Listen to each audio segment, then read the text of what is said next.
James, welcome to the pod. It's something that I want to get into quite a bit, actually, is turning pain into purpose. Just being told constantly you're never going to amount to anything, you're a troublemaker, you're going to end up in prison. People said that? Yeah, oh yeah. I managed to get a job on a building site, and if you were a bit vocal or you weren't pulling your weight, then that was very quickly ironed out in a number of different ways. I mean, God, some of it I would say you'd go to prison for. You're an optimist. Yeah. You're going to see the good in being on a site, being threats of violence. Would you say you're happy? Yeah, today, absolutely. I love my life. Not always been the case to the end of 2019, and that's when things started to go a bit south. My son had a complete nervous breakdown, but things started to become very, very difficult. My marriage at that point was not great, and then of course we went into COVID, so he was hospitalised for about 6 weeks, and I filed for divorce. I was starting to feel unwell myself. I mean, there were days where getting out of bed was an absolute result for me. Wow. I would probably say that, maybe that I had a breakdown myself. And from a finance point of view? I lost everything. When I say everything had gone, everything had gone. Do you have regrets?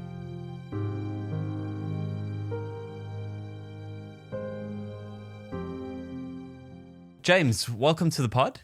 Thanks for having me on, mate. No, pleasure, man. Thank you for taking the time to come down. I wonder if you could just start by introducing yourself. What value do you think people could get from listening to you today? And how do you hope that it impacts your lives? So I'm James Rogers. I'm the founder of Property and Poppadoms. The value I hope that people get from me today is I've had a lot of life experiences. I have hit rock bottom. I've had to reinvent a couple of times. And I think it's about understanding that, a situation may seem terrible at that moment in time, but you can recover from it. And those bad situations may actually be the best thing that's ever happened to you. Interesting. It's something that I want to get into quite a bit, actually, is turning pain into purpose. Yeah. And looking at your story, because that's the thing that inspired me when I heard your story, because we don't know each other until we've met here. And I wonder if you could just start by giving just a brief overview of, how you grew up, because it sounds like you had a good childhood. Yeah. And great parents. But can you just give some context there and how that led into business, from those early days? Yeah, I had a great upbringing. I wouldn't have changed my childhood for the world. I mean, we didn't have a lot in terms of monetary sort of or physical possessions, but we didn't realise that as kids growing up. Mum and dad always sort of they did their best, and I sort of try and emulate that. Their lead in my house, and bringing up my children. I'm very grateful to them for the childhood that they provided us. It's very lovely. Growing up a little bit, when sort of getting to school, sort of first school, middle school was all right. When I got into high school, just didn't get with the program really. With school, it wasn't sort of structured for people like me. I just ended up leaving at 14. When you say people like you, what do you mean? I mean, I sort of back then there's very little, or I think things were starting to get a little bit better, but ADHD and that sort of neurodivergent traits and situations were not really very well understood. You were just a troublemaker, or you were boisterous and all those sorts of things. And, and to be fair, I got to a point where I was those things. I think, you get told that you are, something so many times, you sort of, at that age when you're developing, you almost take on that persona. I think it was best for everybody that, I did exit at the time that I did. Socially, it was great fun. Really enjoyed it, but it was just the classroom.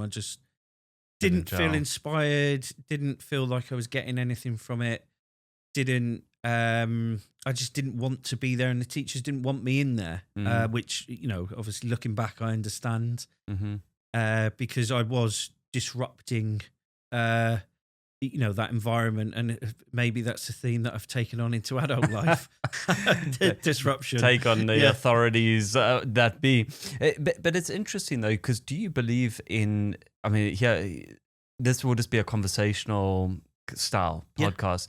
Is do you believe in ADHD in the way that it's being portrayed? Because nearly everyone I'm meeting in the property space, myself included, I must have ADHD in terms of the way your mind works. They struggle with school, and going a bit further, especially for young boys in the school system. Mm.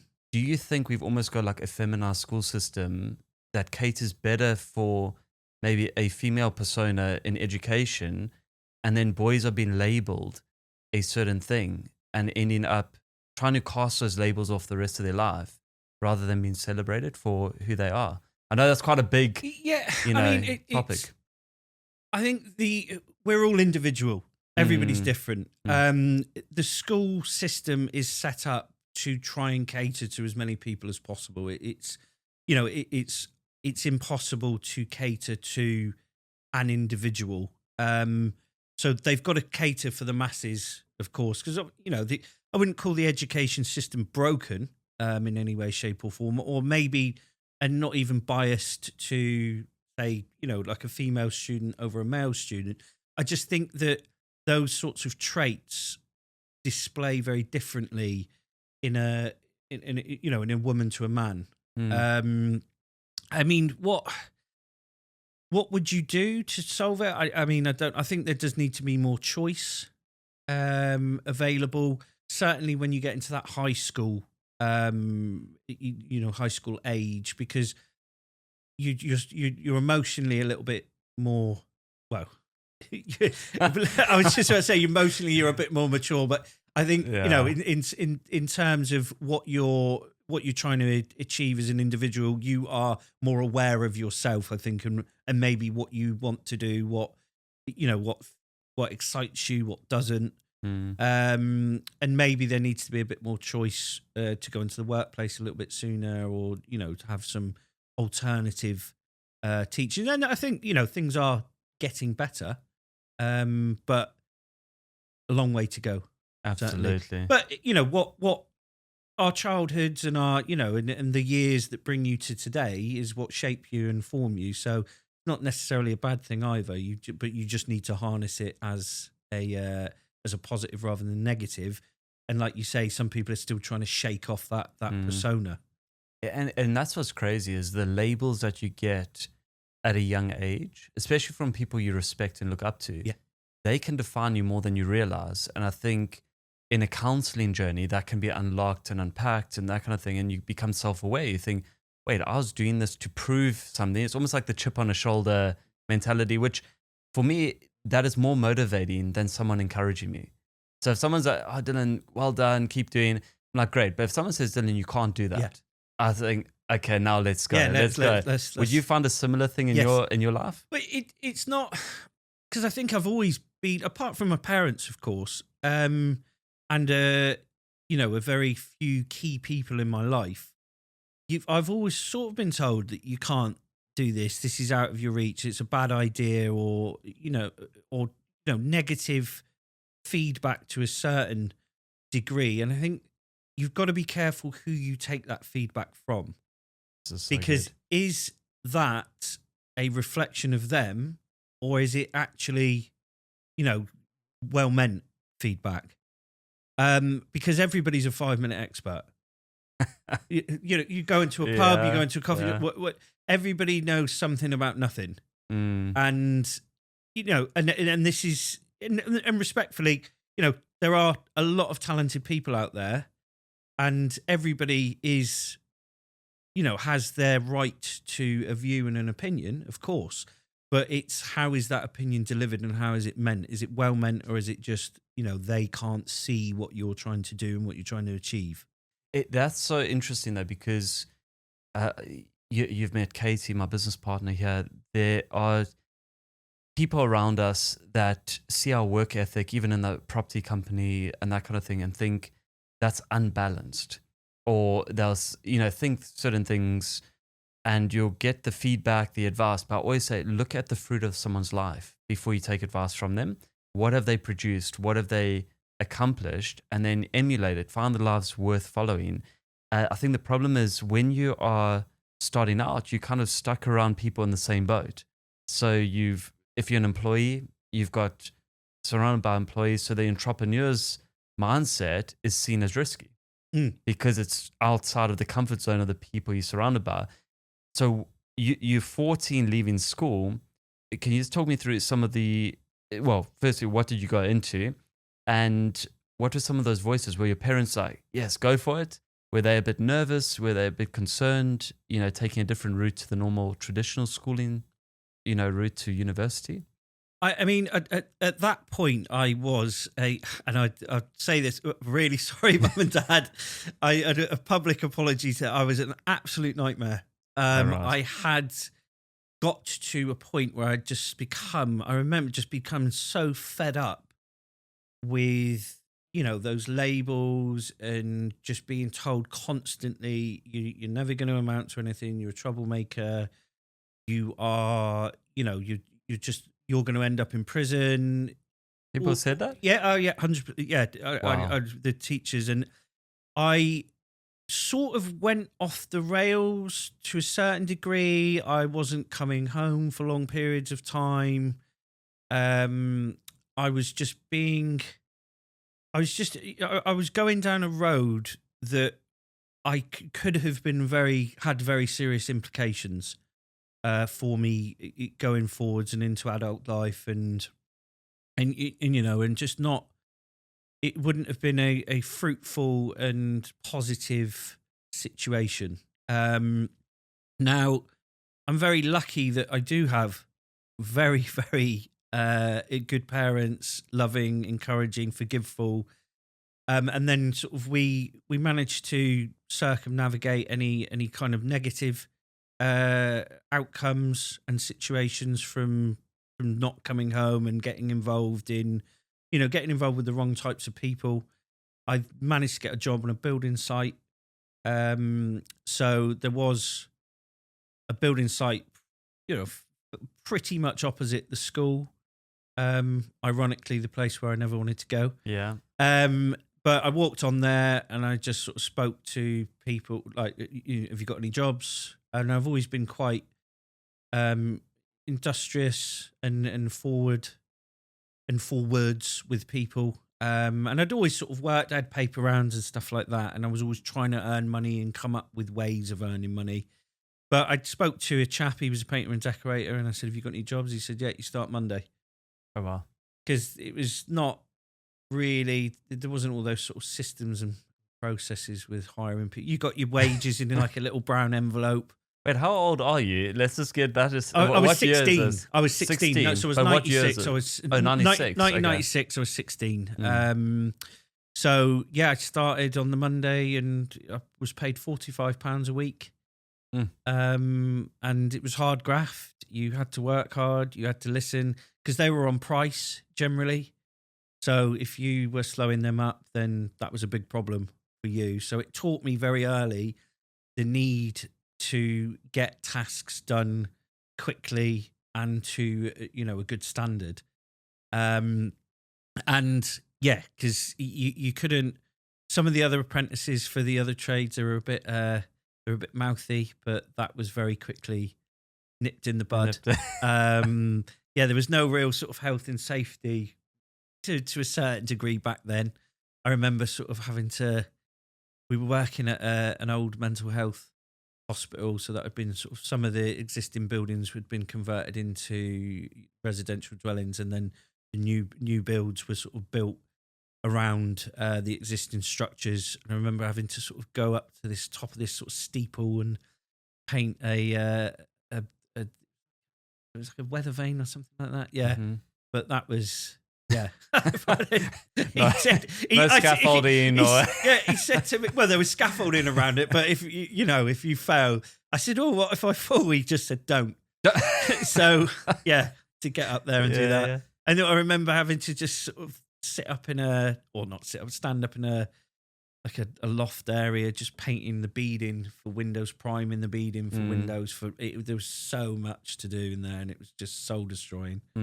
But I did that. It was, it taught me a lot about life and about, like I said, completing tasks quickly, listening, understanding. Don't be holding up the other lads because they got families to feed, of course. And was it quite a tough environment that? Oh yeah, because the trades. Trades are known to be tough guys. Yeah. We have great trades we work with. But I can imagine, especially back then, you're the young guy starting out. Oh yeah, they must have given you some. I got all the apprentices did, but it was about understanding people. And again, I feel like that's something I'm vaguely competent at. You got on with your work. If you did a good day's work, you were left alone. If you were a bit vocal, or you weren't pulling your weight, or you were entitled, then that was very quickly ironed out in a number of different ways. There were. What was the most effective way? there are a lot of ingenious ways that they used to. I mean, God, some of it I would say you'd go to prison for. Oh really? Wow. It was a tough environment, but you grew up, and that was the environment you were working in. So get on, do your job. You're there, you paid, you've got an opportunity, so get on and do it. Do you think though, because one of the things that we see going around, on social media now and all of that is, the manosphere has been released. There's commenting about masculinity, all these kinds of things. I remember as a young guy with no father going on, work experience with a tradesman. And I remember just having that experience really helped grow me and develop me, but also from a work ethic point of view. I just remember being hungry, cold. Well, not too cold. It was winter in South Africa, so not as cold as here. But I'd go there and I just saw hard work on a whole different level. And I thought, oh my goodness, this is what putting a full shift in looks like. Yeah. Because I know one of the things you believe in is just outworking almost your competition in some senses. Would you say that really helped put a work ethic inside of you compared to maybe some others who didn't have that experience? I mean, you got to put a shift in, whatever you're doing, because like I think, others may disagree with that, and they're there, they do just enough, and that's not for me. That's not how I am. I'm 120% in, or I'm just not. It doesn't show up on my radar. But those early experiences definitely did. You could have taken anything. You could have taken positive from it. You could have taken negative. You could have had that victim mentality, or you're being bullied. Well, you're not. I didn't believe you're being encouraged, we'll call it. Maybe not in a way that you might like, but you're still being encouraged to get a task done to a quality, to a certain quality in a time frame. And that's life. You've got, we can't, as much as we want to, or we might want to. I couldn't not work. It would drive me mad. But we've got to put a shift in. We've got to understand that what makes us tick. And I was going to make a point there, but it's completely gone out of my mind. But it'll come back. It was a very, very good life lesson for me, in going from being a little bit off the rails to having to, you listen, you shut up, you listen, you get on with it, and you do it, or you're gone. And they went through a lot of apprentices. All the trades did. What was the difference between you and those other apprentices? I listened, because there was I don't want to say that there was always a fear of violence, but there was, a fear of violence to a certain degree. Yeah. it wasn't that, you know, people weren't coming home with black eyes and all the rest of it, but it was quite an aggressive environment. So, and that whole manosphere thing, there's not, there wasn't a huge amount of emotional intelligence going on there. It was very basic. It was, could be quite primal, I suppose. Mm. It was, you do it, get on with it, Or you're out. or you're out, you Mm. know. And if you were working away from a site that was out of town, you know, the people got left. You know, they had to make their own way home, and so Start walking. you wanted yeah. your lift home because Yeah. at 45 quid a week, it wasn't, you know, and it was obviously you got paid cash as well, didn't you? Back then, your little brown envelope wage pack came round, what you'd earned, and that was it. They came round on a Friday, and you got paid, and off you went. Mm. Yeah, because that's something that interests me, and more so, because as I mentor a few people, but not like a massive thing. And I always, I say to people, I look at, the way I can tell whether someone's going to be successful or not is I can look into their eyes. Mm. It sounds strange. Yeah. I don't know if it's this intuition. If I look in someone's eyes and I can tell whether they're going to be successful or not, Mm. you know, 99% right so far in that. But what I'm trying to work out is that, are we born with that? You know, or is that built inside of us, or is like the training industry, is that bringing something already there? Because the more I look at it, I look at people from good homes, bad homes. Mm. I haven't seen that determining success. You know, there's an argument that people from bad homes have that initial drive more sometimes, but also I've seen them collapse and end up with addictions and all kinds of things. You're from a good home. I've grown up slightly differently, you know, good home, but different experience. What are your thoughts on that? What do you think about motivation internally from people? Are we born with it, or is it built into us? I think in terms of your first point, looking into somebody's eyes, and you know, and you can sort of gauge whether you believe that they'll be successful or not. I think I have that intuition to a certain degree. So I can speak to a host, or I can speak to an investor, and I can fairly quickly, not whether they'll be successful, but whether they will put in a shift to, you know, to increase their chances of success. Whether you're born with that, whether that comes from life experience, I think possibly, you know, bit of column A, bit of column B. And it depends, of course, what your life experiences are and whether you'd have to or had to gauge, you know, is this person, you know, or whether you'd had to read people. I mean, because we all have to read people to a certain degree, but does that have, what kind of effect is that going to have upon you not reading that person correctly? And I suppose, you know, if you're going into business with people, any kind of interaction where there's risk, you need to understand that, you know, is that person going to fulfill their side of their part of the agreement? I think it's very important to understand people and how they may positively or negatively affect your life. So obviously I've got 978 Finance as well. I'm a broker too. So I work very closely with Simon Das, who is just a wonderful human being, very, very talented. And I know that he's got my back. And I know he will support me, and I know that he knows that I will support him. With Property and Poppadoms, I've got Adam Lawrence. I know that he will support me, and you know, not that he needs my support, but he has my support. And I think it's really, really important that we fill our life and we fill our camp with the right people. I hope that's an okay answer to that question. I feel like I've gone off course a little bit there. That's the point.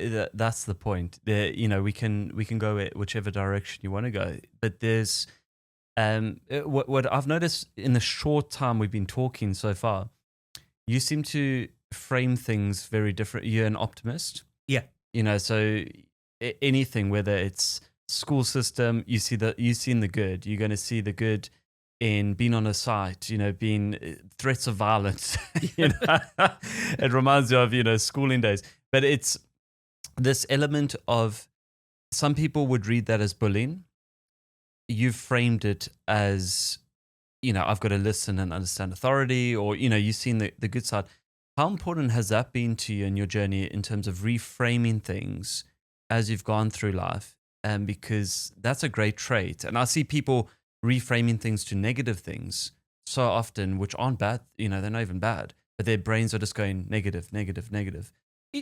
I think that it's important that we try. I mean, some people will say, well, there's a positive in everything. Now, I don't necessarily agree with that, but there is generally a positive to be found, or a lesson to be gained from in most situations. And it's down to the individual. I suppose you've got a choice, haven't you? You can either look at a situation and be thankful for it, or not. And I know which I'd rather be. It's just about promoting a sort of a happy life, I think. And I try and be as happy as I can be. Obviously there are times where you feel a bit, not quite 100%, or, there's maybe times where, you really are going through it where you feel absolutely terrible. But that is life, and it's about knowing that, the tough times aren't going to last forever, and that you will get through it, and that there will be a lesson in there somewhere for you to take forwards, and an opportunity for self-development and self-growth. Mm. Mm. Would you say you're happy? Yeah, today, absolutely. I love my life. I absolutely love my life. And I was speaking to a friend the other day. I said, I'm really grateful for who I've got in my life, the challenges I have in my life, and how my life is today. Not always been the case, but today I'm really. I mean, look at what I've got going on. Yeah. I've got 3 wonderful children.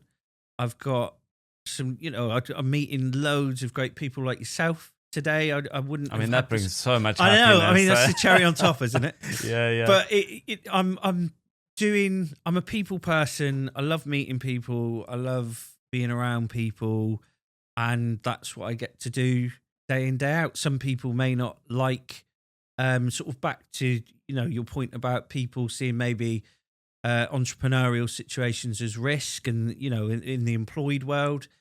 I love what I do. I don't see it as risk. I don't see it as work.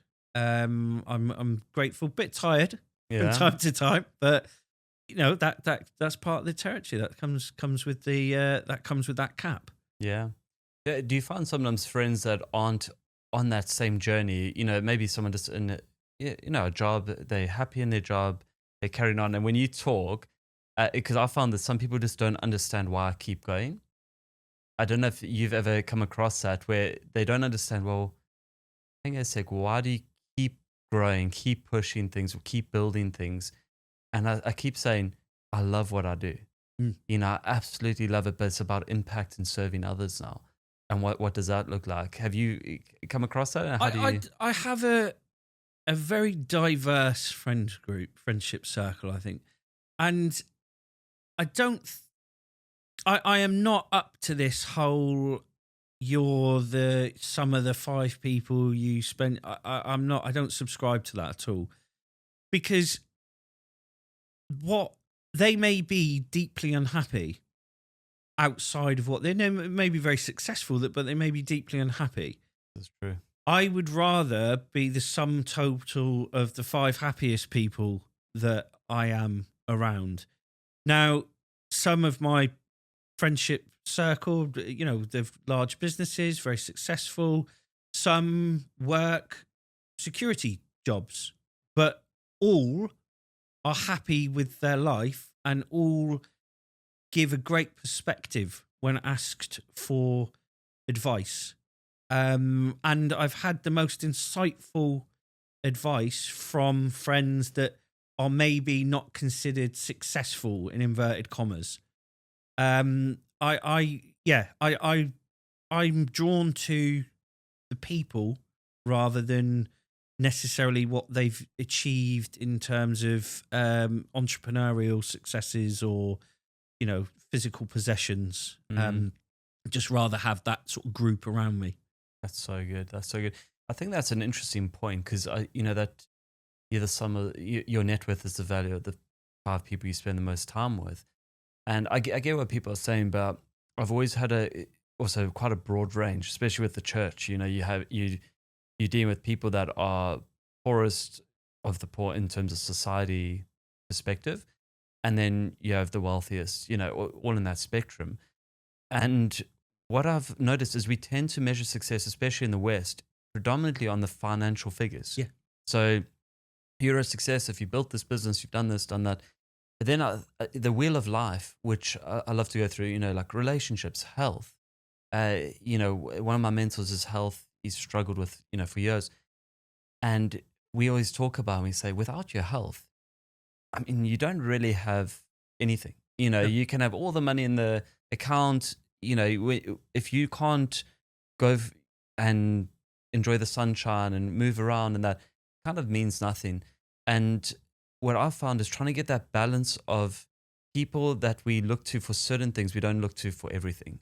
Exactly. You know what I'm saying? And people struggle with that, I think. And that's a great Yeah. point, because like in terms of professionally, I align myself with, you know, with the right individuals. Personally, I try and do the same. But those individuals, they look very different from professional to personal. Interesting, yeah. And you know, health wise, yeah. I mean, maybe living on curry is not it's not a commitment to health, but Yeah. I was been very lucky to, you know, to be.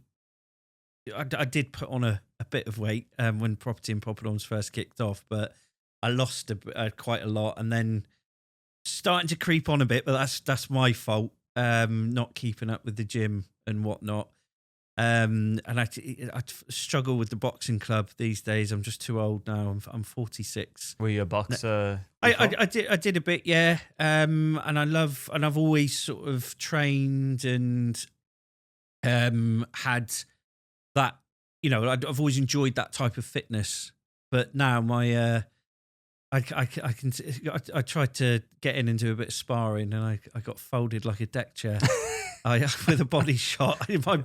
My mind knows what it wants to do, but my body just won't carry out the actions quick enough. Certainly against that caliber of individual that I was sparring with. So. Well, you know, this is I love martial arts because I think the discipline is just so helpful and mentally and that. But so we're going all over the place. Yes, we are. This is great. This is me all over. We will go all over the place. This is ADHD manifesting right now. Absolutely. There's but so you did some sales in gas and electric from the apprenticeship, from what I know. So so I was doing the painting and decorating. I got to a point where I was just a bit bored of it. And then I thought, right, I'll look for something else, and I managed to I got put in touch with a firm that was selling gas and electric door to door. Excuse me, commission only, and that was another great lesson in people, because I was quite good at it. I found that the number of people I had to speak to was a lot less than most of my colleagues. My number of sales was pretty high in comparison to everybody else, proportionately as well, in terms of the amount of people I was speaking to, the amount of sales conversions I was getting. And I would just I was a chipper young Englishman, and we were going around the sort of the valleys and in and around South Wales. And you know, some were very welcoming to a young Englishman, some were not. And it was a good, you know, we were going around sort of the southwest as well, but then we sort of went up and based in Swansea for a bit. And it was fun. I earned some good money. It was never going to be forever. Just to understand, so were you knocking on doors? We would we would go, this is your territory for the day. You just walk around the streets, knocking on doors, door, all day. And it was good. It was good fun. Met some really interesting people. Had a lot of laughs, and I enjoyed it. And it was a good stint again, in increasing my ability to connect with people and understand what they want, what they need, and how best I can deliver that product and that service to them. Mm. What would you say was one of your best tips in terms of sales and also not getting stuck in the cycle of rejection? Don't sell. So if you're selling, don't sell.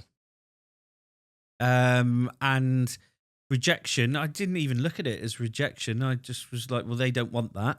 I can't help them today, so I'll go to the next person. You've got to. I think there's in business and in life there are a lot of rejections, and there are a lot of. And again, it's back to framing it.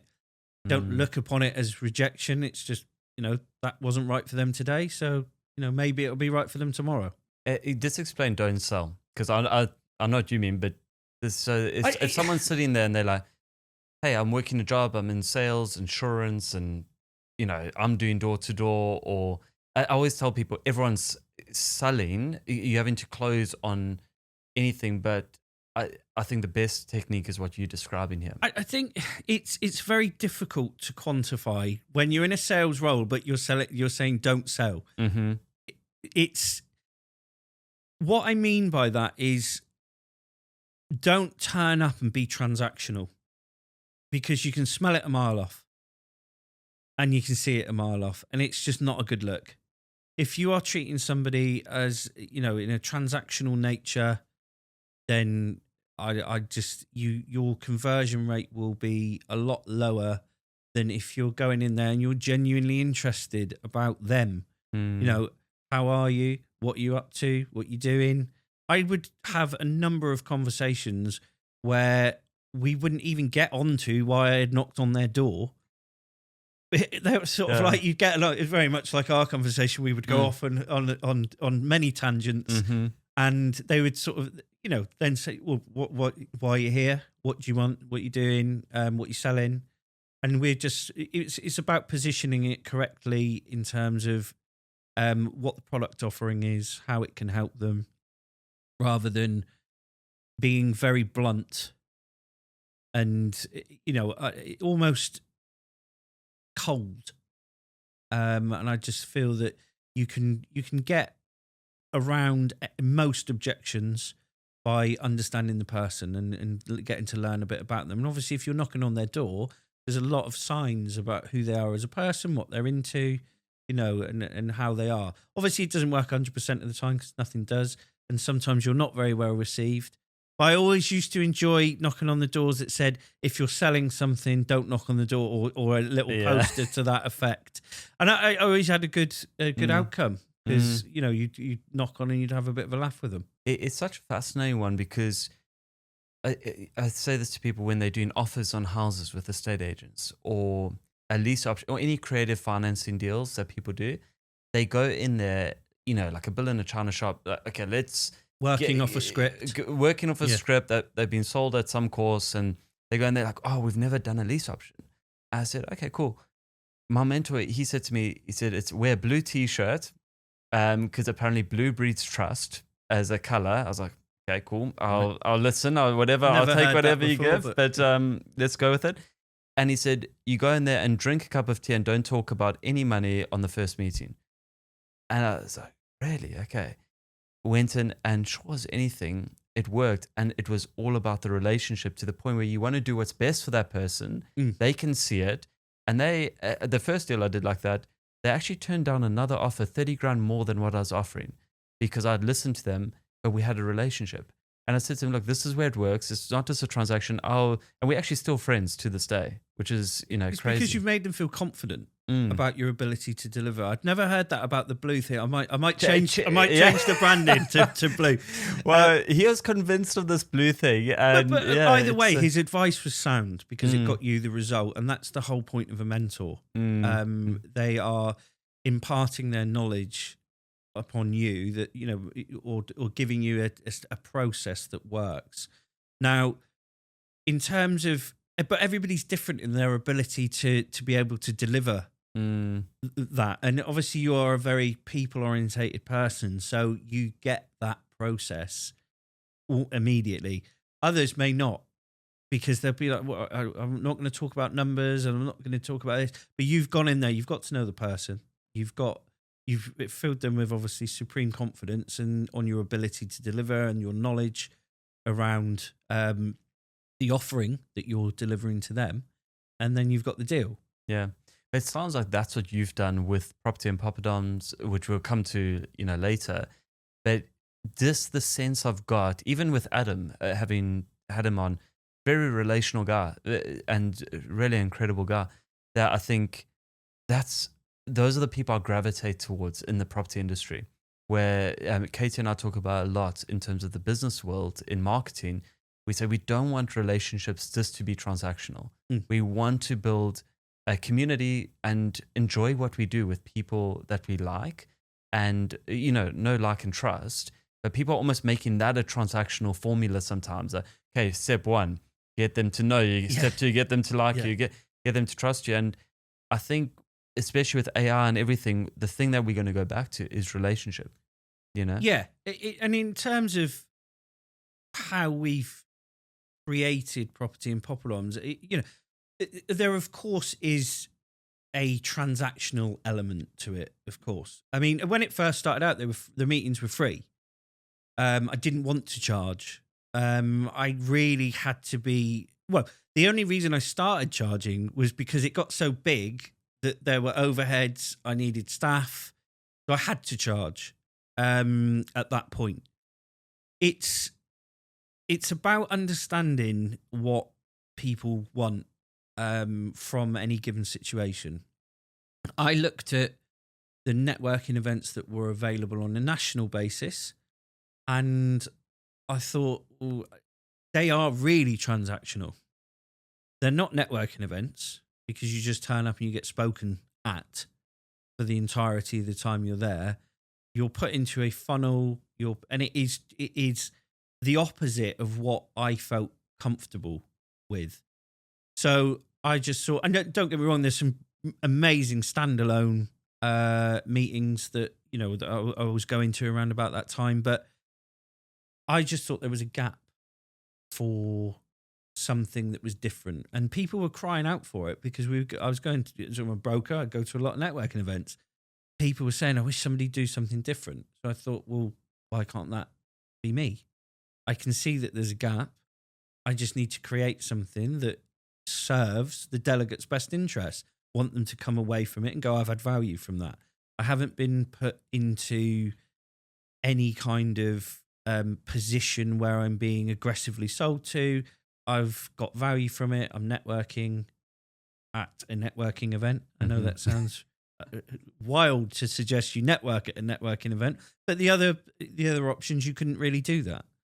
So it was, for me, it was about delivering with the delegates' best interests at heart, genuinely, truly at heart. And I think that comes across. I haven't actually been to a Property and Poppadoms yet, which it's on the list. And a friend that actually put me in touch. It might have actually been with you, but years back. I just time-wise hadn't got around to it. But I think that there is definitely something around food, that people connect. And I always try, connect with people over a dinner table. I always think there's something that happens where you just can be yourself, get to know someone, and it's obviously working. So we'll come back to that a bit, but I just want to go, so you go from sales, then take me to how you got to where you went into property around that time? No, so I stopped doing the door-to-door stuff and went back to decorating. Then but I was self-employed. So I've pretty much been self-employed from 20. So and because the gas and electric stuff, that was commission only. So and then I went back to decorating, and I was working with. It was a bit more. It was a bit of a different setup. I got some larger contracts, sort of new build sites, not large ones, but larger for me. I was working with sort of some high-end joinery companies and doing their decorating for them, so they'd go and install sort of bespoke box sash windows or kitchens or whatever that looked like. And I would sort of follow on and do the decorating. And it was good. But then I went up to sort of Stoke-on-Trent to do a job up there. It's about 2004. Sort of ended up staying there, so it went from Devon up to Stoke. Most people go the other way. I was going to ask. Yeah. I mean, I've been to Stoke-on-Trent once, and that was enough. I know it looks a bit rough around the edges, but the people there are honestly, they're fantastic. All my mates are Stokies. I love the place. You know, real passionate working class town, although accepted it does look a little bit look and feel a bit rough around the edges. But so I went up there, stayed there, and then I retrained as a plumbing and heating engineer with a mate up there that I'd met on site. So he was looking for an apprentice. I was getting a bit fed up with decorating again because can be a little bit repetitive. And I thought I was ready for a new challenge, so I went and worked with him. I couldn't go on with him initially full time because the wages were a lot lower as an apprentice. So I sort of make up my income with decorating jobs. Did my apprenticeship, got qualified in that, and that sort of took me up to I was about 31. But I get severe asthma, so decorating was probably not a good choice for me initially. But I got to a point I kept having really, really serious asthma attacks. I was being hospitalised quite regularly, and the consultant said, "Look, mate, you need to do something else, stop, my friend. Yeah. Or you are not gonna. If you are lucky enough to reach retirement, you're gonna have no quality of life." So I was a bit like, I was a bit gutted actually, because I really enjoyed what I did. I liked working with the people that I was working with, and that's really important to me. I have to like what I'm doing. I have to like who I'm doing it with. I'm not necessarily income focused like that. I'm much more. My happiness and my freedom is comes first and foremost above, sort of monetary gain. So I didn't really want to change it, and it was a bit fight or flight, and I was sort of fighting it, and as luck would have it, and as these sort of things progress and you get these openings, I had a mate in Devon who I'd done some decorating work for, and he was quite a prominent developer down there. And I said to him, mate, these properties in Stoke are so cheap.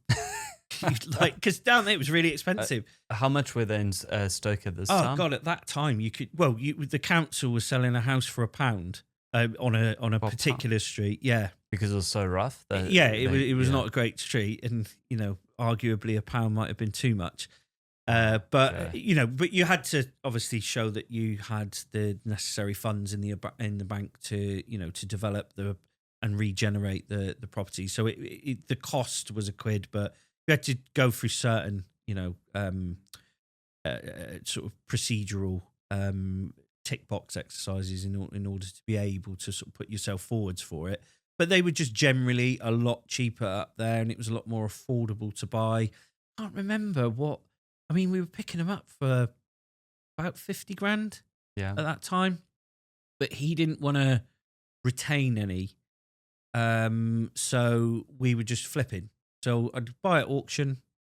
We'd price the works up, get the lads in, do the work, sell, and just sort of move on. So I was still sort of on the tools, although I'd stopped that situation. I was still on site, but I was on site a little bit less, with a view to wanting to sort of pull myself away completely. But I think, if anybody's watching this and they are about to get into the property industry, they've got to understand that what they do is important and what they bring to the table is important, because I think I had the opportunity with him and he was funding it, but I was doing a lot of work for 50%.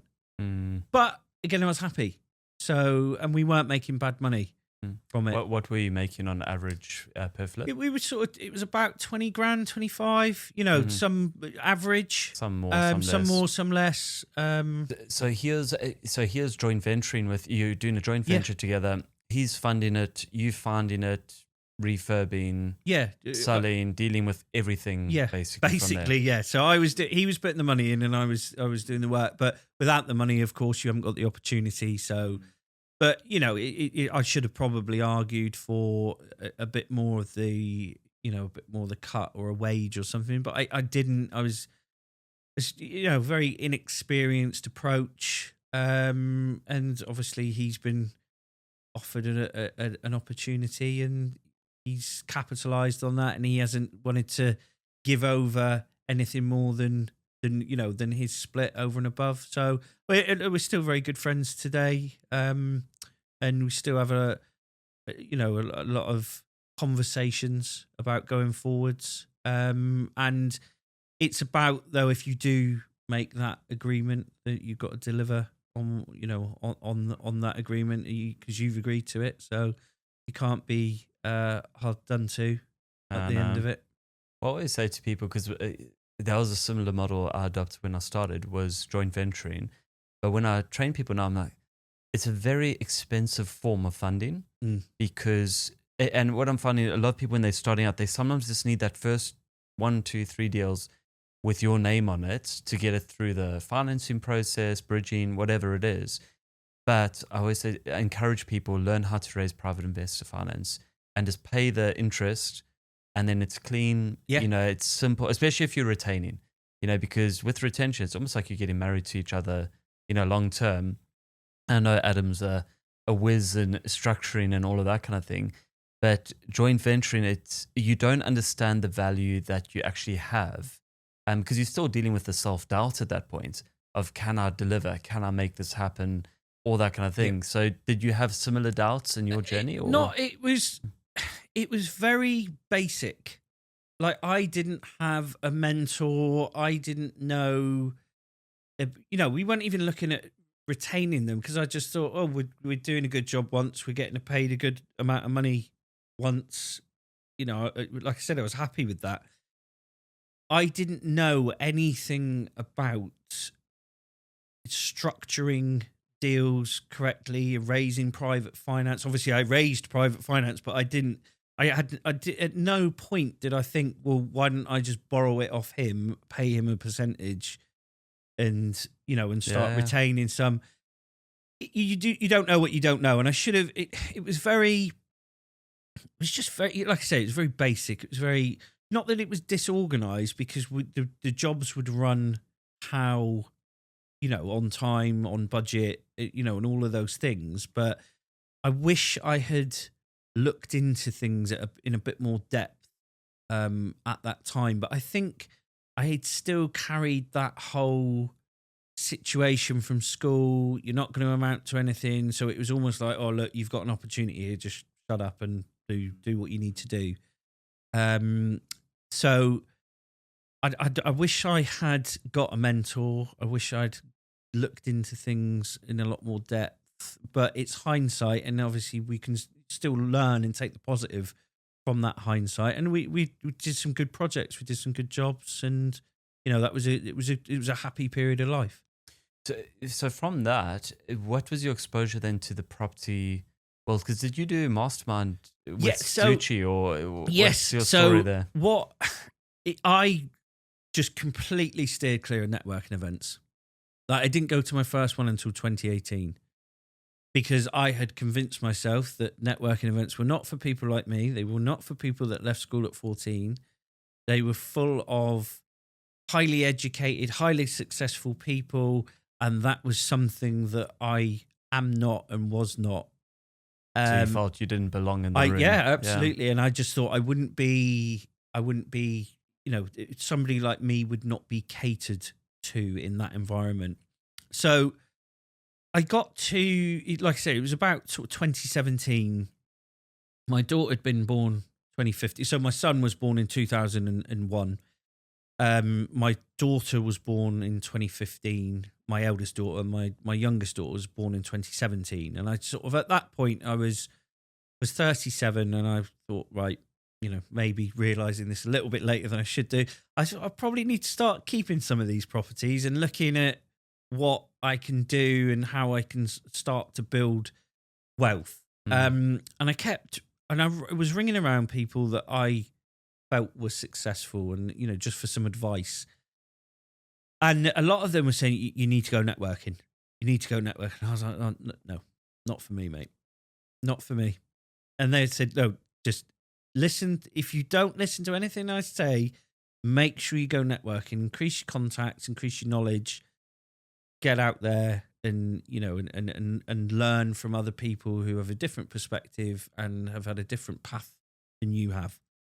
So I went to the Stoke-on-Trent Property Investors Network meeting, and I had a very good experience there. So this was 2018. I think it was either the January or the February of 2018, and my eyes were opened to this whole new area that I just had not understood or come across or had any knowledge of. So I immediately, I win? There was like a prize draw or something, and I won an online, there was an online weekend or something like that. So I attended that. And then I went to their 3-day Mastermind accelerator, and I thought, right, we'd got a bit of pot of cash built up from, the flips and whatnot we were doing. So I thought, right, I've got a little bit of capital. I want to learn. So I signed up to their Mastermind year, and I think that started in the May of that year. So I sort of really quickly went straight in, and I thought, right, I'll have a bit of that. It was eye-wateringly expensive, and I thought, right, you've either been really, really ripped off here, or or this is going to be worth the money. But either way, I have to make it work. And that's what I did. I made it work. So in that year, I did a sui generis HMO conversion. I did a new build project. I did was it 1 or 2 flips. I did a buy refurb refinance model, and all of this I didn't, because a HMO at that point I just thought was a bit of a grubby student house that we used to go, and party back after the pub shut. I had no understanding of these en-suited HMOs, and they were looking like a boutique hotel. And I really, that allowed me into sort of and opened the door for sort of where I am today. And I came across people like Adam, and I was immediately, I thought, these people are really, significant, intelligent, but also very humbling and very, welcoming, and they'll share their knowledge with you. And that's not something I'd really experienced before. So I did the Mastermind year, and then after that, I sort of went off and, continued upon that road, and until we got to 2019. Also, the Mastermind year sort of ended in 2019, but we got to the end of 2019, and that's when things started to go a bit, a bit south for me. At that point, my son had a complete nervous breakdown at the end of 2019. So then that everything was not put on pause. But it was, because it obviously still had to work, but things started to become very, very difficult. My marriage at that point was not great. And then, of course, we went into COVID. And it just amplified. Which amplified a broken situation, which was the nail in the, or the final nail in the coffin. And we had a number of projects that, we'd put offers in on. I ended up pulling out of them because my son had been hospitalized at that point. So I just thought, right, we were in a really stressful situation here. I don't want to heap more stress, because obviously COVID, we'd never seen anything like that in our lifetime. And I, although, people like Adam was saying, It's not, we don't think it's in terms of the effect that it's going to have on the industry. We don't think it's going to have that much of a sort of negative impact and outcome from it. And had I listened to him and maybe just sort of stood strong, I'd have stood to make a lot of money off the back of that and the projects that we were about to complete on. But at that point I was just like, no, just you need to pull the plug. And then of course there were financial losses because you put money into conveyance, not huge, but you'd put money into conveyancing, It adds up. and allocated funds to stuff that you'd investor funds, stuff like that, and that had to be given back to people with their interest, of course, because we borrowed it. So yeah, it was the start of a very difficult few years. So James, you said your son went through a breakdown. Can you just talk us through it, and what was that like? As a father, did you see it coming? Just give us some context into that moment, because obviously you come in off on Mastermind, you smashing it in property, getting all these successes, then something very close to you breaks down. What did that look like? When I look back, I'd sort of think, were there any telltale signs? What did I see it coming? Could I have done anything about it? Obviously, as a parent, you go through all those emotions and emotions. He was. I mean, he came up to live full time with me. Probably would have been about 4 years prior to that, 5 years prior to that, around about that sort of 4 or 5 years. He was doing very, very well, he'd done very well at school, made a good sort of friendship circle. He then went on to college, he'd girlfriend, he had a job, he was boxing himself, he was about to have his first amateur bout. And life seemed to be good for him.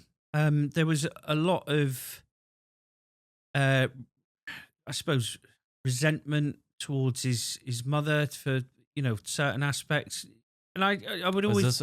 So you were married at this point, but not to no. His So mom? his mum was a previous relationship. So I was 21 when he was born, and she moved back to where she'd come, where she sort of grew up. So that's where Adam lived, and then he got to a point where he just wasn't working out down there for them. So he came up to live with me, and it was a good move for him. But I remember the day it happened just so vividly. It just seemed to come out of nowhere. He wanted to do some more boxing lessons. So I said, right, mate, they're not free. Mm-hmm. So you got your income from your job. So you want to do more stuff. You need to earn more money. And I remember we had a refurb in Leicester. We had one in Stoke, and we had one in Nantwich, where I live. So I said, right, the property in Nantwich is just down the road. Carpet's going down tomorrow. Go and sweep it out. It's an hour's work. Fit lad. Get in there, get out, 20 quid, give you. No problem. So I dropped him there, give him the Hoover, went off to Leicester. Sort of didn't think anything more of it. Rang him when I was on the way back to Stoke. Have you done yet, mate? No. Okay, well, come on. Right, get on with it. Got back to Stoke, went in, checked on that job. Fine. Rang him again. No, still not finished. And I got in there because at that point you think, is he he knows the carpets are going down? What is going on here? Yeah. So I got there and he just didn't look quite right. And that's all I can sort of say on it. He just didn't look himself. I said, you okay? And he was muttering a bit, and he was just, and I said, you haven't done anything in here. So I said, like, what have you been doing? And I remember it was really the most bizarre thing. He was moving really, really slowly, like abnormally slowly. And I remember, I was like, right, just get in the van, mate, and just let me do this. And obviously, at that second in time, I didn't understand how serious it was. So I put him in the van, went back in, just hoovered it out quickly, dropped him home, and from that point on, he was very, very poorly. We had obviously we had to take him to hospital, and they were very just. I think mental health is very complex. So and they see so much of it, and it unless you are, a qualified professional to see, it must present, or it does present in various different ways for various different people. I think we were up A&E every night for about 2 weeks. And it was all night, being there all night. So they'd check him out. So check him out, and we're like, can you help us? Because we don't know what's going on. He's having all these sort of scratches up his arm, and I was saying, look, I really think that he's going to attempt to take his own life. Like, can you? So this would then trigger sort of various different services. They would come out, obviously, because we had the girls, and they were very young at the time. And they were not really doing anything at that point. They were sort of almost asking us what we wanted them to do. And I thought, well, you tell us. Yeah. That's your job. Mm. I said, I can't tell. I don't know what's going on. So, and he got to a point where he had to be hospitalised. So he was hospitalised for about 6 weeks. But that was over in Macclesfield. So obviously we were trying to get over there every day. I still had these jobs going on, and they had to be finished, and obviously the girls as well, they were very young, and so it was just awful. For more so for obviously for Adam, because that must have been a scary, time, a scary situation for him. A lot of uncertainty. What's happening to him? Why is he sort of just suddenly just had a complete breakdown? And then obviously COVID came, so that mental health services, there were a lot of people. I mean, not that there weren't a lot of people suffering beforehand, but at that point, people really were suffering, even more so. And then, and it exposed suffering that people had been hiding behind work. Yeah, absolutely. And in various different ways, it exposed a lot of situations. And it exposed that my marriage was completely broken. And I was just, from a personal perspective, I just didn't really know what to do. I thought, how do I fix? Because, as a male, you want to come to a logical, right, we've got a problem. How can I fix this problem? But I couldn't. And I just didn't know what to do. I didn't know how I could help. I mean, obviously, I was supportive. We wanted him to get better. But how can I take this away? What can I do? I just couldn't do anything. So you had Adam at home, and then your marriages at the same time, and you got two young kids, that are looking to you, and you're trying to make things as stable as possible for them. Yeah. And you're carrying all of those tensions. That's hard. And then trying to work as well. Oh, because of course you got. But then 3 obviously projects. we couldn't. We managed to get the bulk of it done just before lockdown, so it wasn't too much of an issue. But we had to pull out of the projects that I'd put offers in on and that were going to go through conveyancing, and just try and deal with all of that. It was really just you don't sort of, sometimes you don't understand how you get through a certain moment of time, and that sort of going on from there and going on to the sort of the couple of years that followed was that that was one of those sort of moments in time. And again, luckily as well, mum and dad very supportive. Were they So local?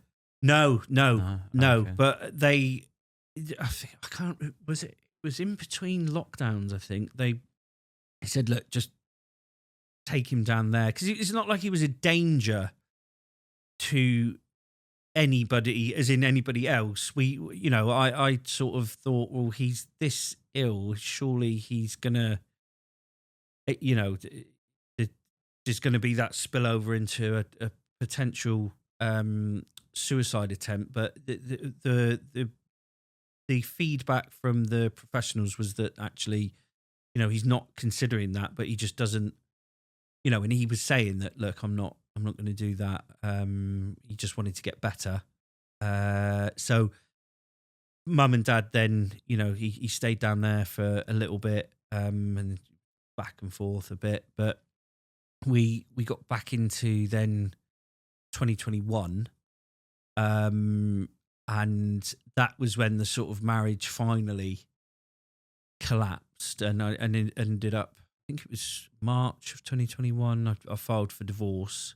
So then that was all happening, and it was very acrimonious, to put it lightly. Oh, really? Yeah, so that sort of didn't. But what was it that, I mean, feel free to share as much or as little, but what was it? What broke it down? Could you see that? Because I know you say COVID like kind of exposed it, but looking back, was it a communication? Was it different? I mean, look, it was a number of things. Why does anybody and why does any relationship break down? It just wasn't working. We had got to a point in our relationship where we didn't fit together, and it was better for everybody that if we sort of parted ways. And you never want to break up the family home, but sometimes doing that is best for everybody, and you have to sort of consider yourself in all of that, which is something I do find difficult to consider me. I know that sounds a little bit daft, but I will put others before me, almost always, and not consider the impact that has upon me. But it just got to that point where it wasn't working, and that we needed to part ways, and that then sort of set off a chain of events that were just very toxic, very acrimonious, and just unnecessary, really. Of course, like fighting over money, custody, everything. Wow. Is it? Anything you can imagine that was that the relationship had got to that point. It was very broken. There was no coming back from it reasonably. So, and that was then another level of stress, of conflict, of uncertainty, and expense, and then obviously trying to manage the Adam side of things, trying to be a present dad for the little ones, trying to be. How old were the girls at this time? So they were 5 and 3. So That's full on. Very young. And it's a very character building time. I think we'll put it like that. Looking back on it, how did you get through that? Because I can imagine, as a man, you walk through life and you kind of like you say, you put your emotions down to one side. I can imagine in that kind of space, everything's raw. You get to a point where it's just, okay, I need to deal with, I need to survive here. It was. Because everyone's looking to you still. There's still an element of, like, your two girls, my girls, I have three girls. So I've got two, the oldest is 5, then I've got a 3-year-old and a 1-year-old. Yeah. And I know, when I get home, I make a conscious decision. I'm like, okay, no matter how bad the day's been, I'm daddy now. Yeah. I want to be there. But how do you get yourself through that season where you actually don't have anything to give, or I was at that moment, and that's a very good way of framing it. I just didn't feel like I had anything to give. I just felt exposed. I felt like a failure because obviously, I filed for divorce. I've broken up that that family unit. You had Adam, who was really unwell. I felt like I'd failed there. You had the girls, felt like I'd failed there because they were still very young. And, we pulled out of those projects. I thought, I failed there. And it was just a horrendous time. And I think I was starting to feel unwell myself by that point. And I thought, right, you falling apart is not an option, my friend. You have to keep this together. So very lucky, like a reference again, my parents very supportive. I had a brilliant set of friends. I'm very lucky to have the friendship group that I do. They were very supportive, even though I must have been horrifically draining at times. And I went and I was very lucky to have come into contact with a counsellor, sort of talking therapies times before that. So I'd sort of seen him on and off sporadically because the whole thing with back at school and the whole, that persona that we reference quite a lot, that shaking off those tags and those labels. And I really struggled to do that. So I had seen him sporadically, and he absolutely changed my life, and I still see him to this day. He really gave me a chance and really sort of worked very hard on me, and it was very compassionate. And you might argue, well, that's his job, but there's he did a lot of things he didn't have to do to help me out. And those are the sort of the pillars that help me, and the foundations that help me to build from that situation and get out of it eventually. But I did get a lot worse before I got better, because there were just so many situations and highly stressful just times and situations throughout that period, and got to a point. So that was sort of 2021. We got into 2022, and I thought, right, you've got to sort of start to pick yourself up, because you can't, there has to be a turning point. So I had come across a young man locally to me who had a very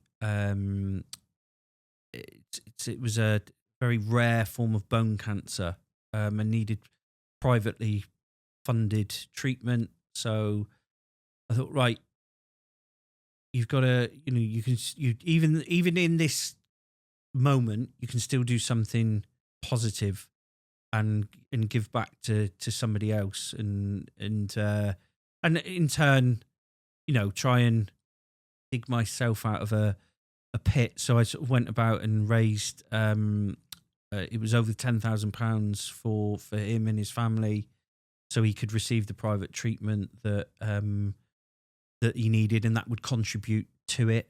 And then I think at that point I was, I was starting to get out of feeling the way I felt. Because I suppose selfishly I got a bit woe is me, and I got a bit into myself, and I thought, well, hang on a minute, like there's people that are far worse off than you, my friend. So, Yeah, get on time with to it. get up. Yeah. Yeah. It's such and that is always true. I always think there's someone worse off than you.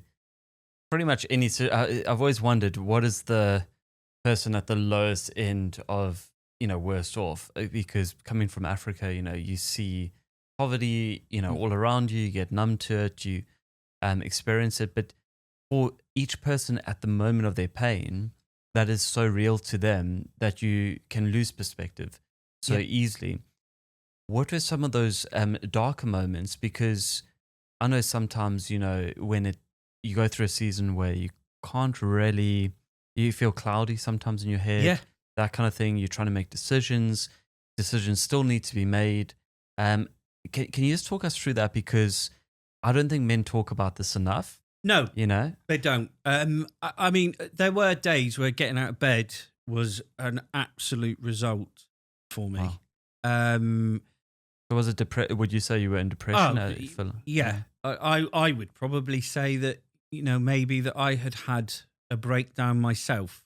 Not to the point of because I still had to get up, I still had to go to work. But actually getting up, washing, just normal day-to-day tasks were just a huge amount of effort.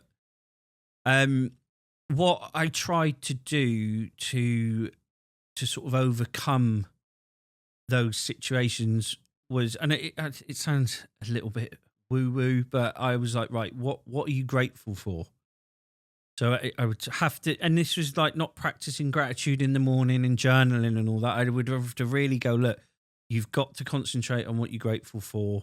And I had to do this a few times a day to try and sort of push myself forwards. Not that I would drink a lot or, do any sort of unhealthy pastimes a lot, but I stopped drinking alcohol. I limited sort of, and tried to eradicate caffeine entirely. I tried to make a concerted effort to eat properly. Was this with your counselor? Was he helping you Yes, along with this? it was. It was there was a number of support pillars, what I could call them. So my mum and dad, my friends. I didn't really lean too much on my mum and dad because I didn't want them to worry. But my friends were really very supportive. And obviously going for the talking therapies, the doctors were like, "Oh yeah, well you need to take some antidepressants," and I thought, well, no, I'm going for a really stressful time. I don't want to be medicated. This is just a period of life where I don't suffer from depression, but in its, I suppose, its core sense. But at that time, I was of course depressed.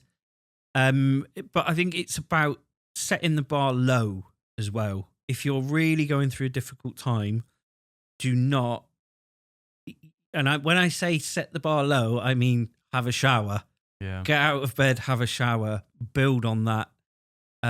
Don't be trying to sort of do anything extravagant to get yourself back on track or in those initial phases.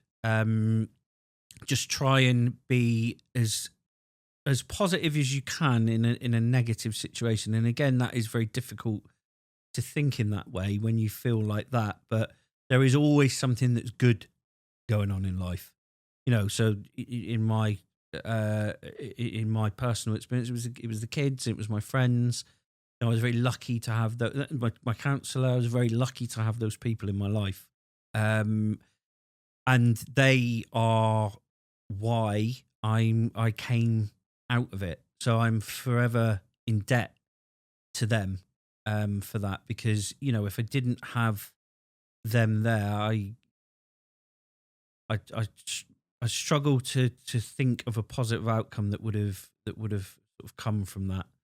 And and if you don't have anybody, because there are some people that may not have people or may feel like they don't have people, there is always the NHS. They're there to support. You can get a referral to a counsellor, access all the services that you can access. There's a lot of great free services and charities and whatnot that you can reach out to, but just make sure that you don't get to the point where you're not here anymore, because I can guarantee you, as much as somebody may think that they're not loved and they won't be missed, they absolutely will be. Absolutely. Because did you go through suicidal thoughts at that time? Yeah, I did. A lot. And I feel very ashamed to admit that publicly, but if there is somebody that is watching and they can, get some hope from this, then I'm happy to share that. It was an awful time, and I would not wish that on my worst enemy. But it again, it was, and it sort of it carried on. Not necessarily those thoughts, but that stress carried on for a long time. That was just the beginning. 2021 was just the beginning of it. And like I said, I got to a point where I was feeling better. I did that sort of fundraising. So in order to raise that amount of money, I said that I'd do 5 marathons in 12 weeks and then finish with a 70-mile ultra marathon. Wow. So I'm not a runner. I hate long distance running, actually, even more so now. Yeah. But I thought, right, I set myself a target, and just to clarify, if you don't need to do that, if somebody that's struggling, you don't need to do something that ridiculous. Our solution to your depression: run far. Run. So, but it was, I just had to start. I didn't want to, because your children, they look up to you. You've got to set that good example. I can't reasonably expect Adam, as an example, to get through what he's going through if I crumble and don't get through what I'm going through. So it's about understanding that you are, you're one of the most important figures in their lives, and they will look to you. And like I still look to my, mum and dad now for, advice and whatnot. So going through life, you need to set that standard, and that's why I sort of decided, right, I would sort of embark upon this fundraising mission. And it was an absolute mission, because it was I got so injured, I was just not used to it. I didn't know an IT band existed until I injured it, and it was absolutely horrendous pain. So you hadn't run before that? I'd done a marathon previously, but years before. And we did it we didn't bother training for it. We just turned up and did it, and it was silly. Such a bloke thing to do. 100%. I just run a marathon. Yeah. But it was, but we'd done it for charity, so we thought, well, we can't not do it, so we've got to still do it. With this one, I thought, right, I probably need to train for this. So I did start training. So this was in the November of 2021. I started training. I did about 6 weeks, but then I got COVID just for sort of Christmas, and then I got pleurisy off the back of that. So that took me out of it for 6 weeks, and then the first marathon was there. So I had no connection with the family prior to this, other than that, I'd reached out to them and said that, I see you're looking for people to fundraise. I'd like to try and contribute. And they'd had horrendous time with some people raising money and not paying them and not doing what they said they were going to do. So I got to the first marathon at the end of January. I thought, well, you have to do it. I've got to do this. So did the first marathon, and I thought, all I want to do today is just do it without stopping. However slow I move, I'd stop him running. So I thought, I don't want to walk any of it. I just want to however slow I run, I want to do it without stopping. So I did that. Got to the end of February, did that one. And I'd underestimated the time it would take me to recover in between. So then that hampered my training. And then I got to the end of March and I had 2 marathons lined up 8 days apart. I did the one at the end of March, and then it was the Manchester Marathon it was like the Easter weekend, I think it was. I did that one, and my leg I was in so much pain. It was absolutely horrendous. So by that point I was just really injured, and it was such a struggle to get through the last parts of that. I remember turning up to the 70 miler, and it was from Carlisle to Newcastle upon Tyne, and I was in agony from the first step. That was a hellish 24 hours. Did you get through it? Or? I got to, and I hate myself for this, I got to mile 62, I think it was. Oh, man. And I was moving so slowly. They were like, mate, you need to stop. You've been told to stop from like mile 10. You need to stop because you're not going to finish it. You won't get to the checkpoint in time. So you've got to stop. So I had to pull out, and I was in just so much pain by that point as well. It was, so I didn't finish it, and I'm still absolutely gutted, disgusted with myself, because I was like, right, mate, he's got cancer, you've got a sore leg, put one foot in front of the other and get on with it. And that's what I sort of had to do from very early on to complete the marathons. But you know, it was the fundraising was the key thing, and we raised over £10,000, and you know, at that point that got him the treatment that he needed, and prolonged his life at that point. So it was what needed to be achieved was achieved. So yeah, in terms of that, it was a positive outcome. Yeah, it's so interesting because it's almost like you externalized, you know, the pain of running, almost a picture of what was happening in your life to do good for someone else that actually helped you deal with your own pain. Yeah, very much so. And it wasn't done for selfish reasons. You know, it was done with the right intentions, but there was also that element of it. I thought, you know, this, by doing good for somebody else, I'm hoping that this will pick me up out of a bit of a pit that I'd got into personally. And you know, and the stresses didn't stop, you know, in my personal life from, you know, at that point, because still, you know, divorce was still ongoing. There was a relocation custody battle that I was having to self-represent in the family courts.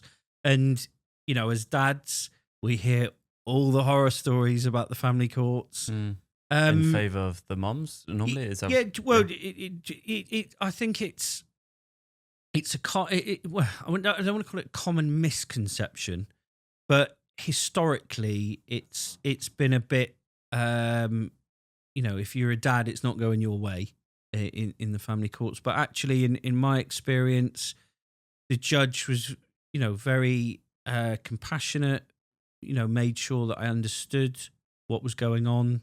And, you know, after many hearings, I managed to stop the relocation through self-representation. And I found the courts and CAFCAS and all of those sort of organisations to be very fair, very reasonable, and very measured.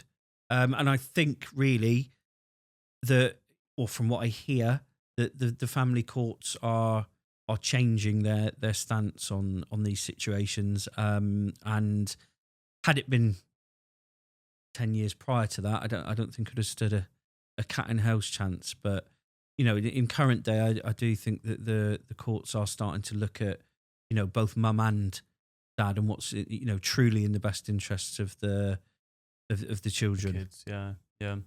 And from a finance point of view, did it wipe you out or? Completely. I lost everything. Had to sell everything, lost everything. Like literally everything. Every penny that you'd worked Gone. up to that Yeah, point, all the hustle. everything in life had gone, evaporated. And again, I think towards the back end of 2022, I was starting to feel the pressure again a bit. And again, I thought it was a bit right. You're starting to dip again a bit, because we were still sort of in the middle of the the custody battle. The divorce was still ongoing, and trying to navigate through legal processes as a layman is very difficult, especially when you're not necessarily au fait with those kinds of procedures. So yeah, it was very difficult. And again, I was starting to feel a bit, the day job was struggling and suffering a bit, because I'd gone into sort of finance at that point. I think it was at the beginning of 2021. And I just thought, right, again, I just thought enough's enough. You've done it before. You can do it again. You can get yourself back on your feet. But I thought, like, it was just another blow, because financially I was like, oh, I've just got like, and when I say everything had gone, and I remember sitting there thinking, can I swear? Yeah, go for it. I thought, this is really shit. And I just thought, right. And I sort of hate using these words, but I thought that I remember saying to myself, right, you're meant to be an entrepreneur, do something entrepreneurial. Because there's no better test at somebody's entrepreneurial capabilities in can they create something out of nothing. So at that point, I had nothing. So I thought, right, well, you've got nothing. So go on then. The optimist is coming out of it. Yeah. The reframing. Yeah. So go on then. Let's see what you can do. So back end of 2022, I started up Property and Poppadoms, and again, sort of go back to our conversation earlier on. I thought, right, well, there's a gap in the market for something nationally, but first of all, I need to, because I was having, going through that tough time again, and starting to feel a bit unwell again. I thought, right, if I can just create something that's of value, not aggressively upsell, and have something that's fun that people enjoy and want and look forward to coming to, that's what I'm going to do in terms of a networking event. Because I thought, right, so if I pull it back a little bit, I thought, right, what am I going to do? And I thought, well, I'm a broker, so I need clients, and so commercially, that was that was the reason for that. And also to create a standalone business and to create something that was of value and that was of fun for people. So started up the first one, and 8 people turned up. And I pretty good going for the first time. Yeah, I it wasn't necessarily, and that was enough at that point, because I just thought, right, I just want to be around, so people take my mind off the situation for the evening. Sit down, have some good quality conversations with good quality people, and enjoy a good quality curry, because I do obviously love a curry.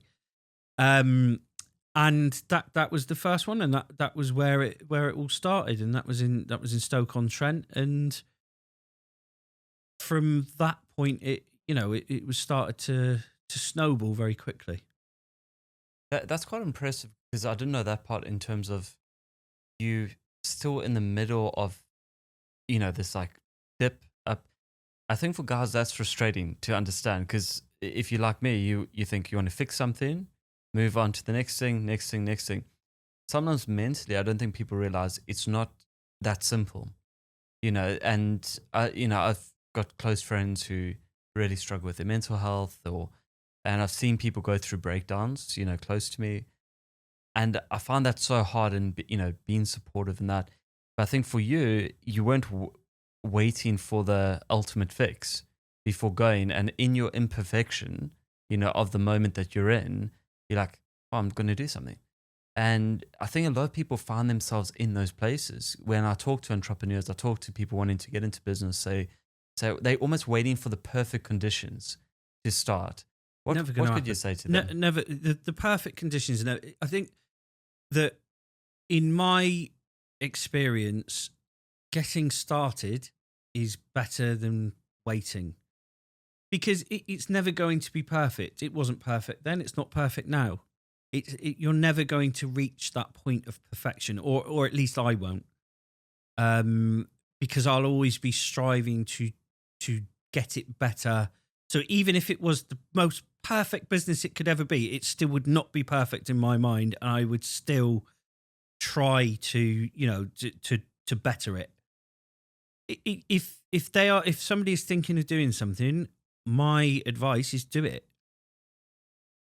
As long as you're not hurting anybody, you're not doing anything you shouldn't be, you're not, behaving in a way that is damaging to yourself or to anybody else, and you're doing it for the right reasons, get it started. It might fail, right? But that's life. I'm very comfortable with failure, because if I failed something, I know I've given it a go. So good. And I'd rather know I've given something a go than hold back from something and not be, because you sort of come across these things online or in books, and the regrets of people that, and it's always not, the regret is what they should have done, and why didn't I do that? Why didn't I, start that business? Why didn't I live a life truer to myself? Why was I a people pleaser, or whatever that may look like? As long as you're not, as long as you're doing it for the right reasons, get on and do it. And it might be the thing that drags you out of the hole, but you might fail as well, and you've got to be at peace with that failure, or that that potential scenario, in order to to fully let go and give it as good a go as you can do. Yeah. Do you have regrets? Yeah, I suppose. I wish school is a big one. My education's a big one. I do wish I'd sort of made more of an effort with my schooling. That is a big regret, and it's also been a big hang up as well, because I don't have a GCSE to my name. Not that really matters or should matter, but it matters to me, because I mean, look at Adam as an example. Adam Lawrence, highly educated, Oxford. yeah, like everything. You saw, and then there's me. Yeah. But I think as well, it's about accepting that comparison's the thief of all joy, and although I do have those regrets, in terms of school, that is it. Like I say, that's a major one. I'm sort of fairly proficient at a lot of things, but a time machine is beyond those capabilities. Yeah, I can't create one. Mm. So you've got to just look forwards and and accept that the regrets are probably the path that you went down that led you to where you are today. And that's the hardest thing. I don't know if I think it's butterfly effect. There's that, that idea that each small choice has multiple consequences and the life that you end up in. And I kind of think sometimes the most painful things we go through aren't the things that I regret, which is interesting, because obviously, like, you never want to see someone sick. You never want to see someone, go through what your son's been through, whatever it is. But then the people we become, we have no idea how much that's influenced who we are today, the compassion you have now for people, that you meet them, you see them suffering, you want to help them. Would that be there without it? I don't know. You could be saving multiple lives by having gone through those valleys, that you've experienced. And I think that's such a hard thing for people to comprehend, that actually reframing things. And like, I love the gratitude part, because that's so difficult for people to do in the moment. Yeah. You know, it's us sitting here talking about it, and Well, it's easy you to be know, grateful when there's a lot of stuff to be grateful for. But absolutely. when you're going through, when you're in the trenches, it's very difficult to see what you're grateful for. But if you look hard enough, you'll find it. But where does that? I mean, do you have a faith at all, or what do you No, believe? no, I'm not. I mean, I went to Catholic school, so we've been through all that. You know, but I'm not. I don't know. I do. I believe that there is life after death in some form. Yeah, I do. What that is, I don't know. What is there a god, or is there a particular religion that I ascribe to? Not, no. I just think that I try and live my life in very simple and in simplistic ways. So just be as good a person as you can be, and things, have faith that things should work out how they were going to work out. Mm. Yeah, it's an interesting one because I ask most guests that just to hear where they're at and what's driving, motivating, but also how they, how they're living their lives in the present, and what they believe sometimes in the afterlife, or about God, existence, non-existence, reality. Because I think there's this crisis of meaning in society today, where people, you get to a point, even in property or business success, whatever it is, where you kind of think, what is the point?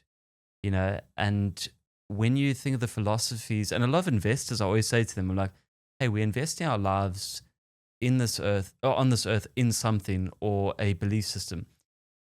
I want to know what people think about that, because I think it affects us more, like talking about gratitude, having that perspective, I think changes so many people's lives. And I practice gratitude. I try and practice it more and more, especially in the down times. But yeah, I think it's a fascinating one of people asking that question more loudly now of what is the point of life? Yeah, from your viewpoint, and what direction are you go? Because we always have those moments like, why am I doing this? absolutely. Like I had one the other day. I thought I've worked all day, all night again. Like I just why am I doing this? And then, but I think that's what comes from having a clear vision. If you have a clear vision in those moments of not despair, but just those like, so I'd had a bad day and had a great night's sleep. Again, sort of just certain situations that have kicked off again in personal life, and which I'm sure we'll get onto. But I just was like, why am I doing this? Why am I bothering? And then it's like, well, no, hang on a minute. This is why you're bothering. What is your why? I want to be a success in life, not necessarily to be. I don't mean that in a monetary sense. I just mean just across. No, if I pass away today, are my children going to sit there and go, "My dad was a brilliant dad. He loved me. He taught me right from wrong. He brought me up well. He always put us first, but he was firm but fair. We learned a lot from him, and that is the biggest one for me. Not how do people view me, because God, people as I've grown, people I've never met hate me, which I always found a bit odd. But you got some haters online, yeah, got some online haters. But and people that I previously dealt with don't now are not fans. But that's a them problem. That's not a me problem. And I just want to try and live my life well and correctly, and that's that's good for me personally. Do I want to leave a legacy for my children? Absolutely. I want the fruits of my labor to impact positively their lives. I hope that that my mum and dad will benefit from what I'm doing now as well, later down the line. And it takes me back to being, when you said, are you happy? Yeah, really happy.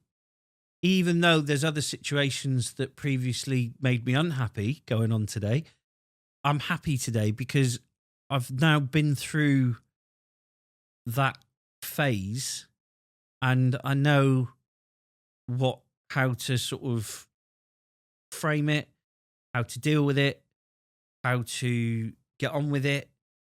It doesn't make it less difficult. And property and problems is scaled to sort of a fairly sizable operation now. That's not easier because I'm happy.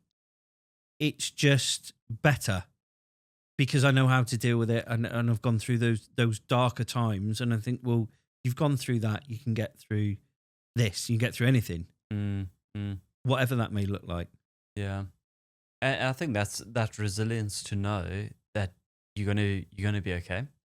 I think there's that element of we don't know, but then once you've been through some hell, you get to the other side, you think, flip, is this that bad again? Or is it, where's this ending up? But it sounds like, because I was studying this morning, looking at different systems, and especially in the West, how we want to move towards what is good. We want to, we look at society fragmenting and going all different places.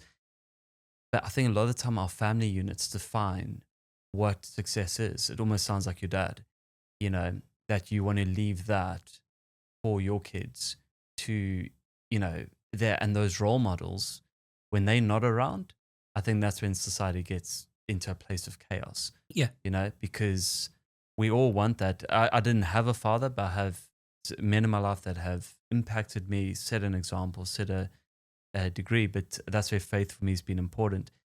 And I think that you're doing a good job. It sounds like you're going through it, but you've said twice now that some of the things have reared their heads in terms of, you mean relationally or with? No, so yeah, just we sort of going back through the family court situation again, and Okay. having to self-represent again and whatnot. Sorry, man. And look, it is what it is essentially, and but it's still the same as it was previously, but with a completely different outlook on it, and a different way of dealing with it. And I suppose your capacity increases as well, because as you grow as a person and as you come on, then so does your capacity grow. And as well, it's about, and I sort of want to reference your you've got positive male role models. They don't have, or the positive female role models as well. They don't necessarily have to be parents. They can, like my counsellor, I view him as a positive role model for me. I confide in him. He gives me sound and solid advice a lot of the time, or not a lot of the time, all of the time. And it's very well meant.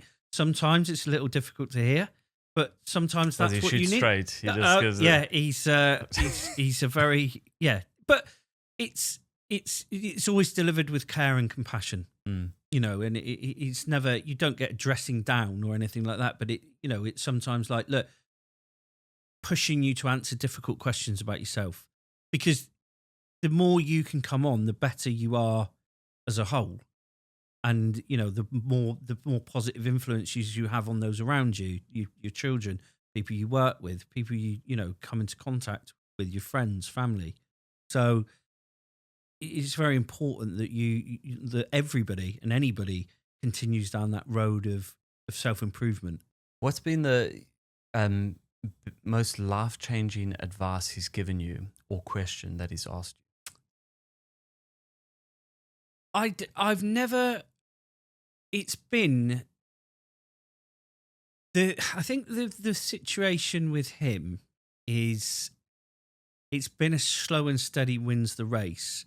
I've not had an epiphany moment or a eureka moment, but there's been very slow change over a long period of time. And I've only ever noticed it when I'd be like, oh, that It's different. the outcome here is different. So he's never given me. He's just worked very hard on me. I think and he's really earned his money. To be fair to him, but it's never necessarily been one piece of advice that he's imparted upon me. But I suppose if I had to pick an element of of what he's taught me, and how I've progressed, is that I'm not broken. I've just followed a different path. There's no need to, because I was very self-critical. All those sort of negative connotations that come with that.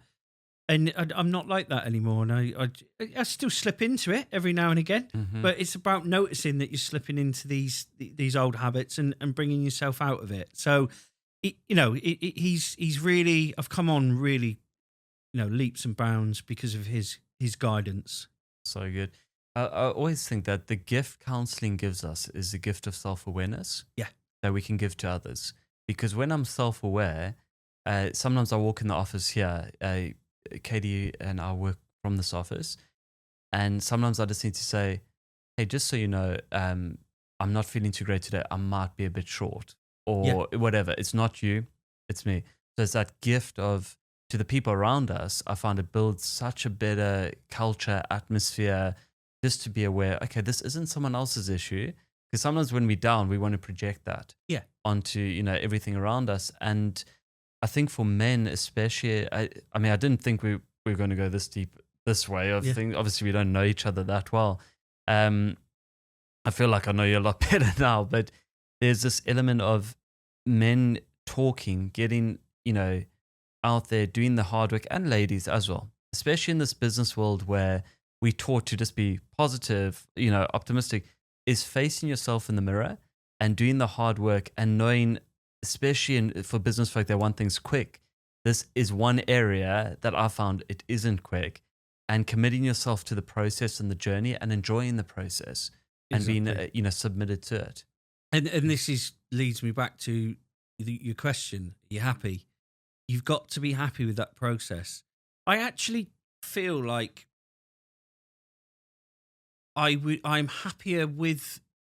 I love building things, creating things, and the process that comes with. I sort of feel that if I was ever to exit property and populations or any other business interests, that I'd feel a bit lost. I think not that it defines me, but I just like that creation of whatever it may be. A hobby, becoming proficient at that, or a business, creating that. I like the process. I enjoy the process more than the outcome, I think. Or the process that leads to the outcome, because you have lots of different outcomes along the way. But I love that, the tinkering with it, what works, what doesn't, how can I improve it? And that's what makes me sort of happy, and what makes me tick.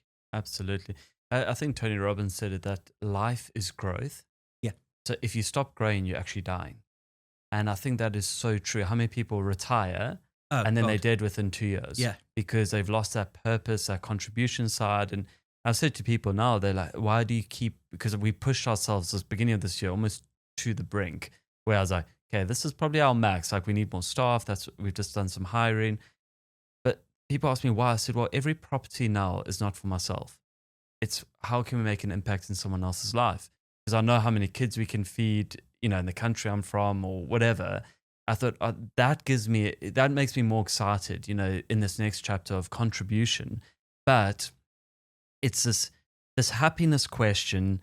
I just don't think people wrestle with it early enough in their lives. And I watch them get to the point where they've hit because everyone's focused on the financial freedom goal. It's okay, and normally it's £10,000. So they throw, who knows why everyone throws up £10,000. But I mean, in terms of, and I feel like screaming when I hear the word passive. Oh, yeah. Oh, God.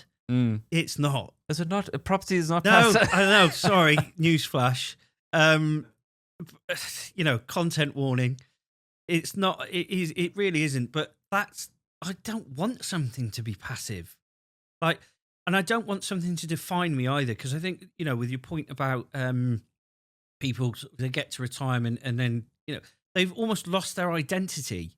Mm. I don't want I love this brand, right? I've built this brand. It is like really helped me up out of a hole. It's given me a zest back in life, along with obviously my personal, like with my children. It's like that's what enthuses me, but it doesn't define me. If I were to sell, I'm not going to lose my identity there. And I think it's about you need to be very careful about what you attach that identity to, because you see, people in, I think, like police and, army, and they get very institutionalized within that role. And then when they leave it, Who are they? very lost. Who am I? Mm. Who am I? What do I do? Not all of them, of course, but that's their identity, and then they've lost it. I know that's a very extreme example, but it's a very easy example to give that people that can then relate to about identity. So it's about identifying with you rather than a situation or job role or persona. That's so good. And it's so true, because there are a few guys I've come across, obviously in our church work, we meet people from all different backgrounds. And one of the guys, two from ex-SAS backgrounds. Yeah. And because there are quite a few in a local area, but a lot of them are alcoholics. And you go and, meet with the guy, and there's this alcoholism attached to it because it's just coping, because they've gone from such intensity and identity of, that's where they come alive, and then broken relationships when they get back and things break down and they just don't know who they are. They just need that. It's almost like that adrenaline of, doing it. Fascinating stories, but it's normally when I root it down and work with them, it's like identity.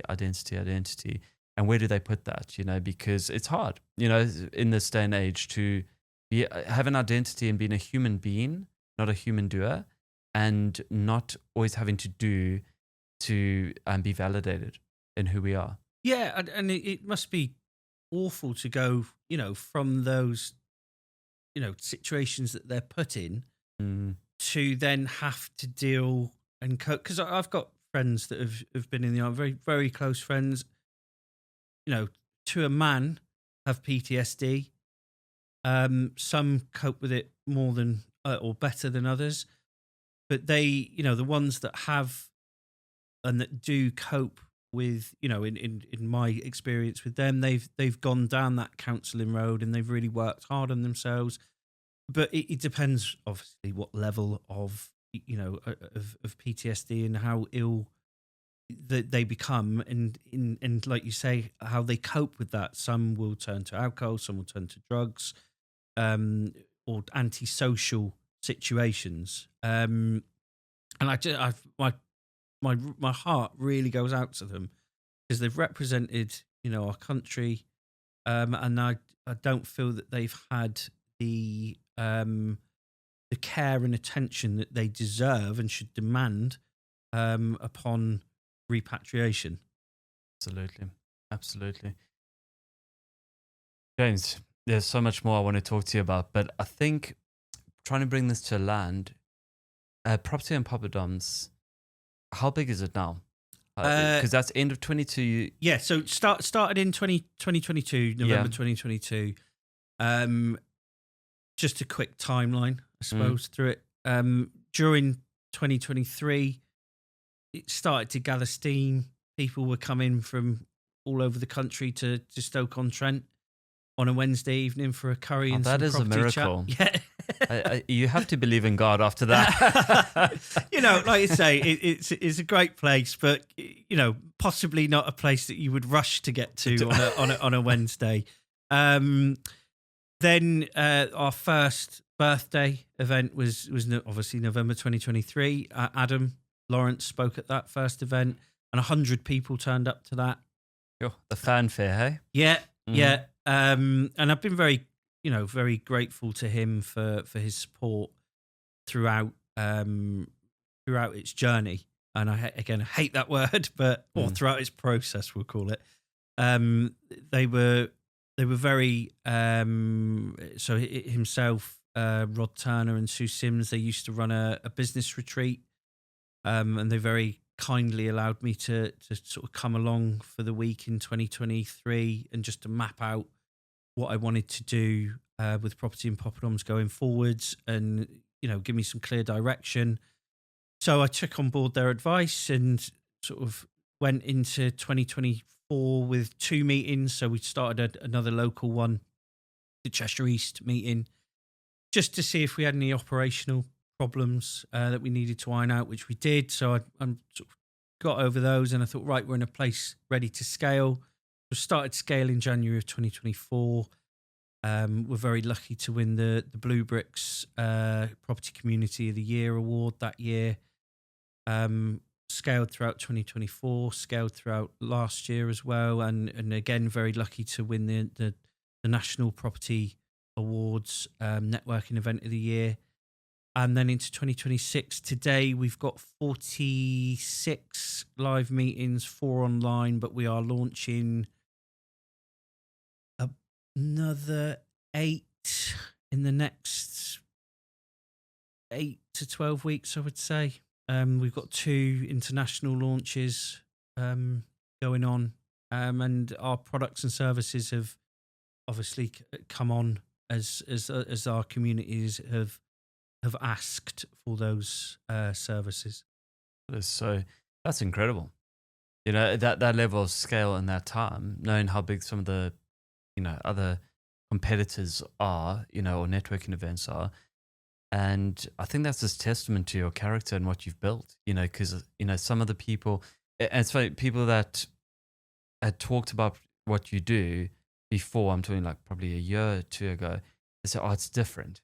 That's how they described it to me. They said, it's different and you'd fit well in this, kind of environment because, it's more synergy of, character and that kind of thing. So just incredible that you've done that. And I wonder, this in terms of, I know this is important to you, but the education space in property, do you want to disrupt it?